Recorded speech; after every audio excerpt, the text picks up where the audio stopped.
The sun rises on Jaywalking City as the pedestrians begin their daily journey. These pedestrians, like goldfish, are simple creatures. They move freely without remembrance. But today might be a day to forget.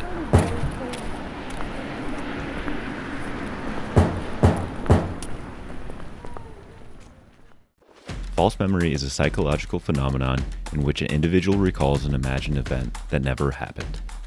Or the individual recalls a real event in a significantly different way than it actually transpired.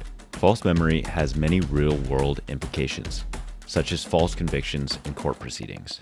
In psychology, the understanding of false memories has benefited greatly from the contributions of the American cognitive psychologist Elizabeth F. Loftus. Most significantly, in 1974, Loftus and John C. Palmer conducted a lab experiment to report on whether misleading questions or words could create false memories. In Loftus's study, participants were shown one of 7 films of 2 cars driving at each other and colliding. The researchers then asked the participants guided questions in relation to the eyewitness testimony. From their research, they found positive correlation to the estimated speed and the verb used to describe the car. Further, they concluded that the memory of the crash was altered depending on the critical verb used. This is shown from their second test, where the users recalled seeing smashed glass at a higher rate when the word smashed was used. From these findings, Loftus and Palmer concluded that memory is easily distorted by questioning techniques used. This is where our experiment comes in, as a derivative of the Loftus and Palmer study. One hole we saw in the experiment was the participants weren't at the accident scene. Rather, they were just shown a display of a recreation. We believed virtual reality could remedy this and place the user within the scene, giving them the sense of being within a world. Further, the participants had no distractors.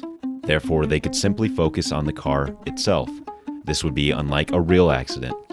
Our solution to this was to develop a realistic world around the user. This required lifelike pedestrian animations, realistic buildings and lighting, and lastly, realistic bad driving behavior.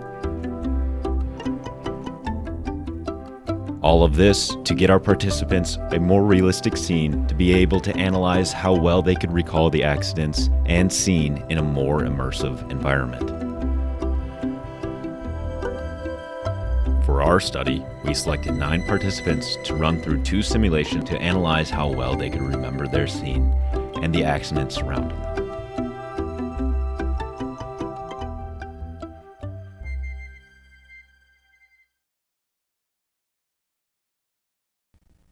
In the first scenario, each participant was asked to watch the 8 vehicles that looped through the scene.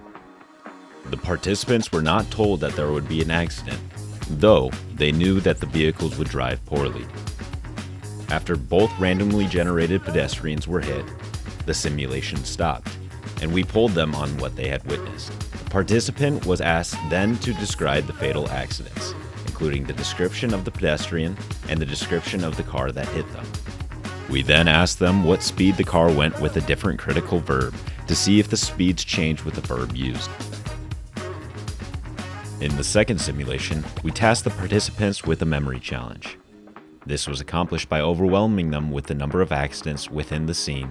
Further, to add more of a challenge, we applied a window shattering effect that the participant was to listen for. In total, there were 8 vehicles and 8 pedestrians. The speeds of the cars were constant at the collision, and the shattering effect had no relation to the actual speed of the vehicle in the crash. Ultimately, the shattering effect was randomly applied to the car crashes. After the simulation was over, we again polled the participants to see how well they remembered the cars that struck the pedestrians.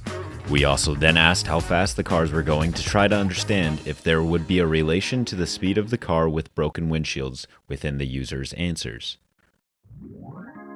The vehicles in the simulation were constant and created by us. Of these vehicles ranged size, shape, and color. From polling the participants within the first simulation, 7 out of 9 participants were able to accurately describe the vehicle in the accident. Regarding the speed of the vehicles, the verbs used influenced the speed of the user's report. In the second simulation, the participants averaged 50% on correctly reporting the cars that hit pedestrians. We also noted higher reported speeds on average for the cars that had window shattering.